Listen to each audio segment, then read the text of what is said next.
दो माहिर कानून है वो यही बात करेंगे एक दूसरे को, और ये तो नहीं कहेंगे कि आलू छोले रेडी ला लो या छाबड़ी ला लो। मैंने जेल में जाके तो वाशरूम की सफाई करना भी सीख ली, अपना बिस्तर साफ करना भी सीखा। जब तक आपका निज़ाम अदल अपनी बुनियादों पर सही मानों में इस्तवार नहीं होगा, आपका कोई मसला हल नहीं हो सकता। जिसका दिल करता है वो अदालत लगा लेता है, वो कहता है मुझे अदालत लगाने से कोई नहीं रोक सकता।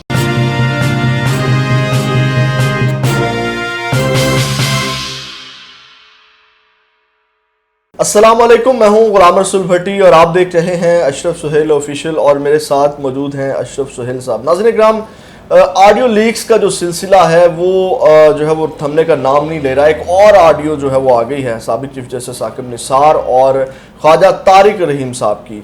उस ऑडियो का थोड़ा बैकग्राउंड आपको बता देते हैं, लेकिन इसके साथ साथ मैंने आपकी ये बात भी शेयर करनी है कि आपको पता है कि एक बहुत बड़ी समात होनी है 27 अप्रैल को, और कल 26 अप्रैल का दिन भी बड़ा अहम है क्योंकि कल भी रिपोर्ट जमा करवानी है। लेकिन उससे पहले इतना दबाव डालने की कोशिश की जा रही है कि मर्जी का फैसला लिया जा सके। नाज़रीन इकराम, आज एक ऑडियो जो आई है उसका थोड़ा सा बैकग्राउंड मैं आपको बता देता हूँ, फिर सर का तमाम चीज़ों के ऊपर जो है वो एनालिसिस लेते हैं कि वो इस सारे सिनेरियो में जो इस वक्त सिचुएशन बनी हुई है, अदलिया के ऊपर अटैक किया जा रहा है, ये जो अदलिया जो हमारे जस्टिस साहब इस वक्त जो स्टैंड लेके खड़े हुए हैं उस हवाले से इनका क्या पॉइंट ऑफ व्यू है।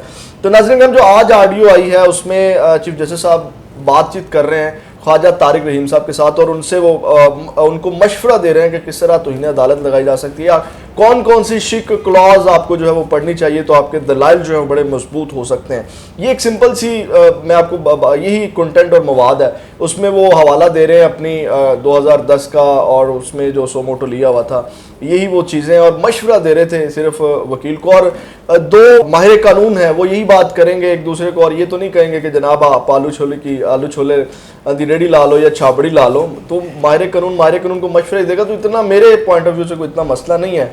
सर बहुत शुक्रिया, आपका ही चैनल है, और सर ऑडियो लीक्स वाला जो मामला चला हुआ है सर किस तरह देखते हैं? उमर अताब बंदयाल की सास की आती है, ख्वाजा तारिक रहीम की अहलिया की आती है, आज एक और ऑडियो आ गई।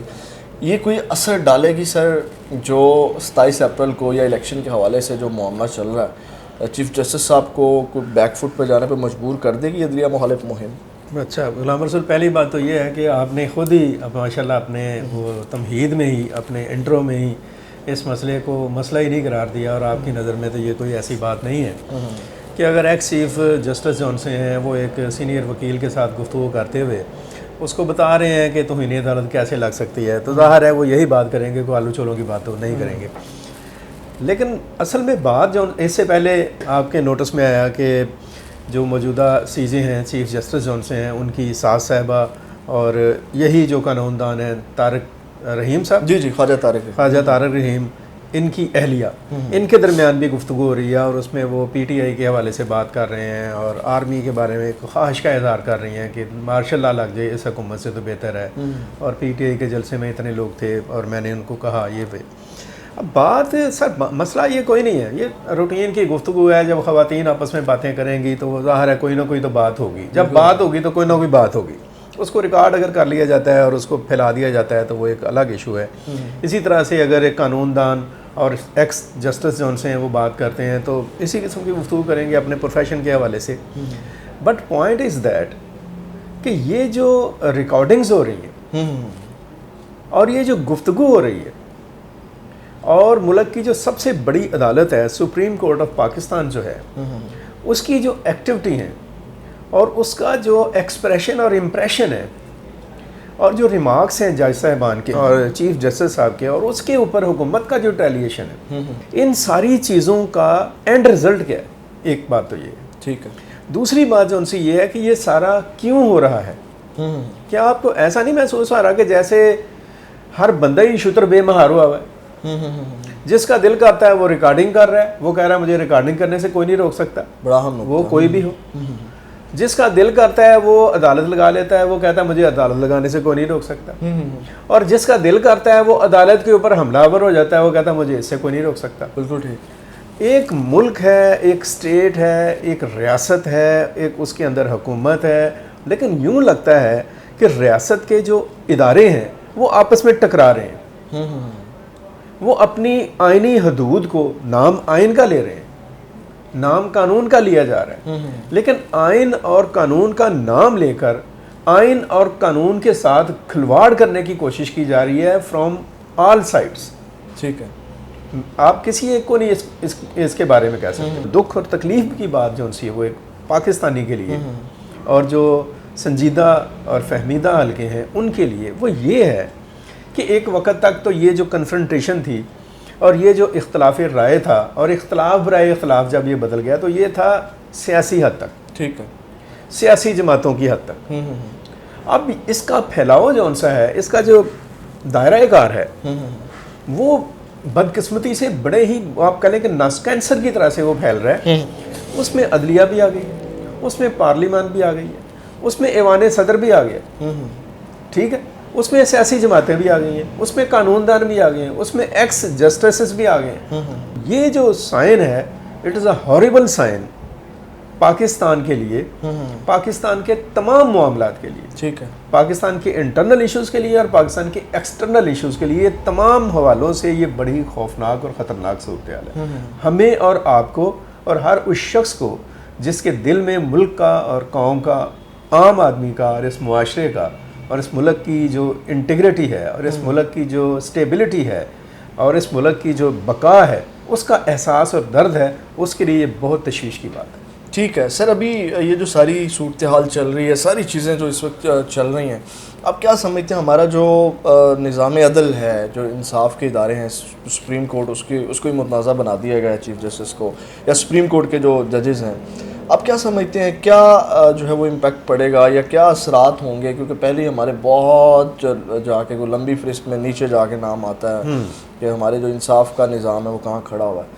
किस तरह देखते हैं अब इन फ्यूचर ये कितना असरअंदाज होगा हमारे निज़ाम अदल पे, जो इस वक्त ये एक मुहिम चल रही है या सारी सूरत हाल बनी है? मैं वही अपना गुलाम रसूल आपसे जिक्र कर रहा हूँ कि हज़रत अली का कौल है, उन्होंने फरमाया कि कोई भी मुआशरा कुफर के निज़ाम के साथ चल सकता है, जुल्म के निज़ाम के साथ नहीं चल सकता। ये जो निज़ाम अदल है और निज़ाम अदल और इंसाफ का जो एक इसका जो ओवरऑल स्ट्रक्चर है, यही असल में गंभीर और एक भयानक मसला है जो पाकिस्तान के तमाम मसाइल के साथ उलझा हुआ है। एक बड़ा मशहूर बात है कि मौलवी साहब से जाकर गाँव वालों ने कहा गाँव का जो कुआं है उसके अंदर कुत्ता गिर गया। उन्होंने कहा कि आप ऐसा करें कि 40 डोल पानी के बाहर निकालें तो पानी पाक है। वो अगले दिन उन्होंने जाकर बताया कि जी वो 40 डोल हमने निकाले लेकिन वो पानी बड़ा बदबूदार है। तो उन्होंने कहा कि भाई तुमने वो कुत्ता निकाला? उन्होंने कहा नहीं, कुत्ता तो वैसे ही पे है। तो जब तक कुत्ता नहीं निकलेगा कुएं से आप जितना मर्जी पानी निकालते रहे, मसला हल नहीं होगा। जब तक आपका निज़ाम अदल अपनी बुनियादों पर सही मानों में इस्तवार नहीं होगा, आपका कोई मसला हल नहीं हो सकता। और ये आज की बात नहीं है, पाकिस्तान में इंसाफ का और अदल का निज़ाम जो है फ्रॉम द डे फर्स्ट और आज तक। आप मुझे बताएं कि हमारा निज़ाम अदल कहाँ खड़ा है। आपने खुद ही बताया कि जी पहले ही पाकिस्तान का जो अदालती निज़ाम है और निज़ाम इंसाफ जो सा है वो दुनिया भर के जो अदालती निज़ाम है उनमें कहीं बहुत लंबा, कहीं पीछे बहुत पीछे जाके गिरा हुआ है और गिरता जा रहा है। तो ये तनज़ली एक दिन की तो नहीं है। आप मुझे बताएं ना कि हम एक कैदी को, वो जेल में है, उसकी मेडिकल रिपोर्ट्स जाती हैं, ठीक है, और उसको प्रोटोकॉल के साथ हम मुल्क से बाहर भेज देते हैं। फिर हम एक बंदे की ज़मानत लेने के लिए बैठकर उसका इंतज़ार करते हैं, ठीक, उसको पैगाम भिजवाते हैं कि जनाब आ जाए, हम आपका इंतज़ार कर रहे हैं। क्या ये जो पैरामीटर है, मतलब जान की ईमान पाने वाली बात ही, अगर खुदा ना खास्ता कोई तौहीन ना हो जाए, ये पैरामीटर जौन सा है ये क्या आपके लिए है या मेरे लिए है? हमारे मुल्क में कितने मुकदमे हैं जो ज़ेरे समाअत हैं, कितने लोग हैं जिनके साथ जुल्म होता है, नाइंसाफ़ी होती है, उनमें से बहुत बड़ी तादाद तो महज इस खौफ से अदालतों तक और थाने कचहरी तक नहीं जाती कि उन्हें इंसाफ नहीं मिलना। वो समझते हैं कि हमें इंसाफ नहीं मिलना, उल्टा हमारी जलालत तो नहीं, ऐसे ही, ठीक है। और कितने हैं जो वहाँ तक पहुँचते हैं तो फिर बरसों उनका कोई सुनवाई नहीं होती।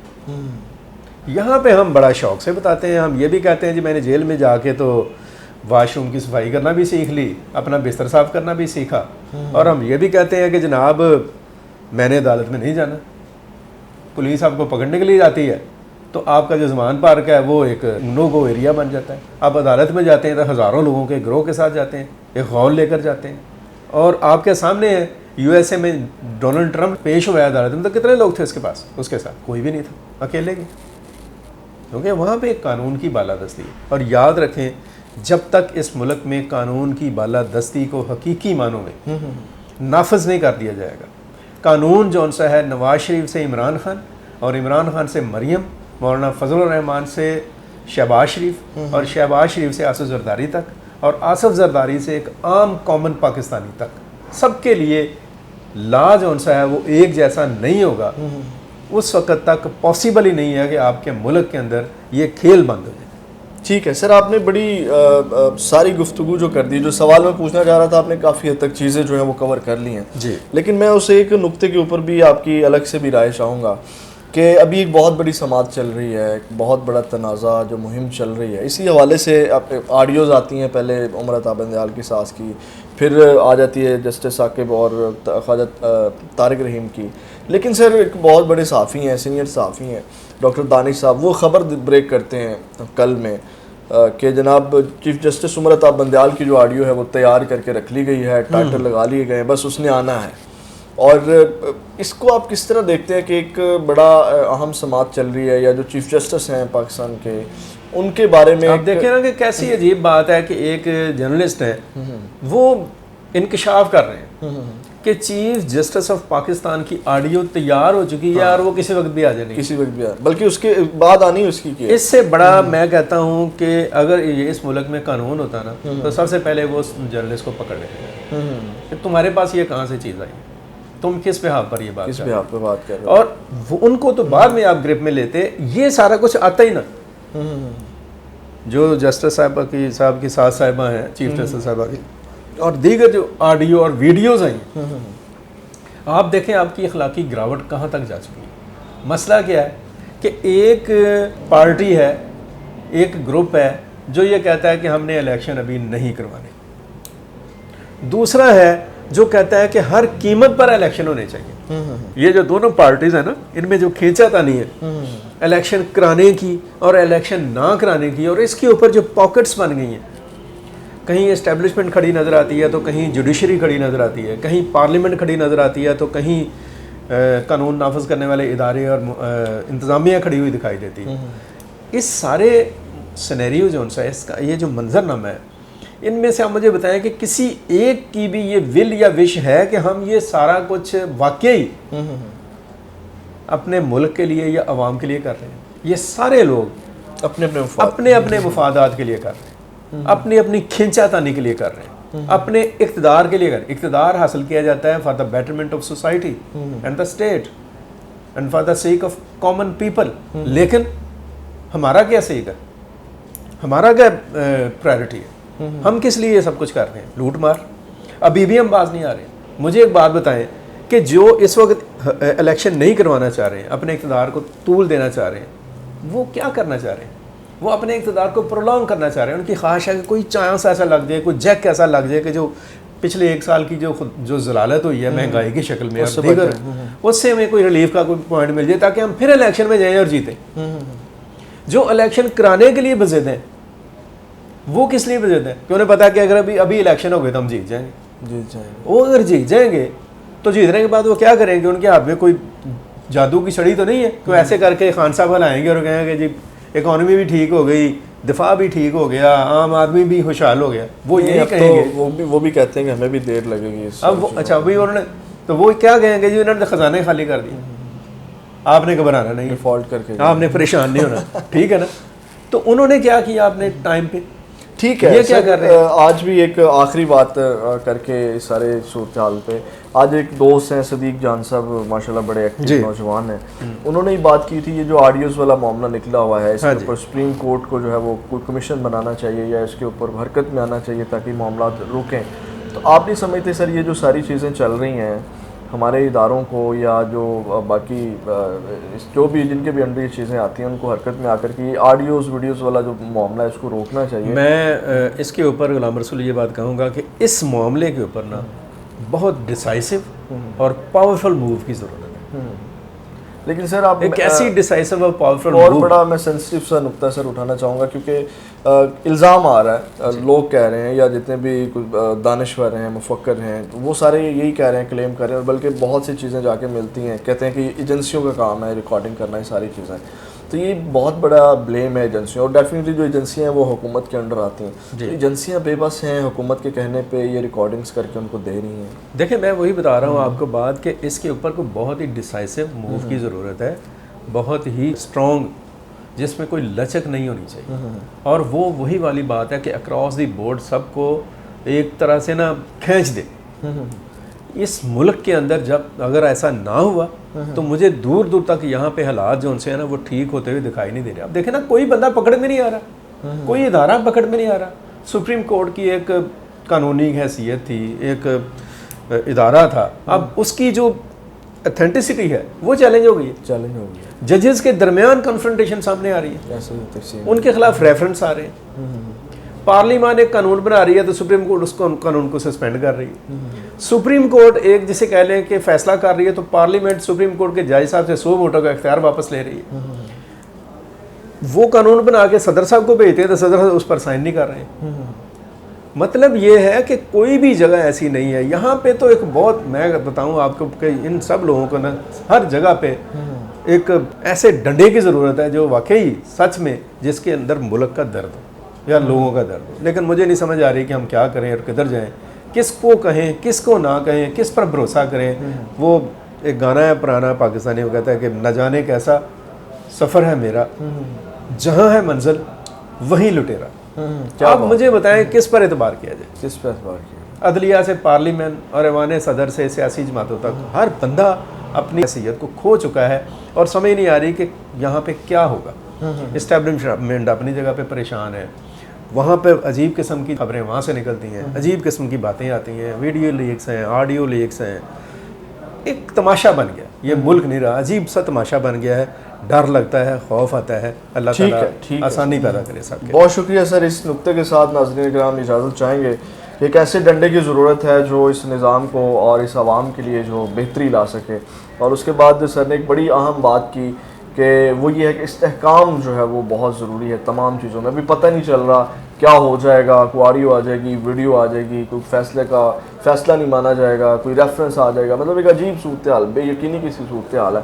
तो ठहराव लाने की बहुत ज़रूरत है और उसके लिए जो है वो आपको पता है कि सबको मिल बैठना होगा और उसके लिए सबको एक नुक्ते के ऊपर आना ज़रूरी होगा। नहीं तो फिर इसी तरह गरीब पिसता रहेगा, क्योंकि ये मुल्क गरीब के पिसने के लिए बना है, मेरा ख्याल है, जो मैंने लगता था ऐसा ही।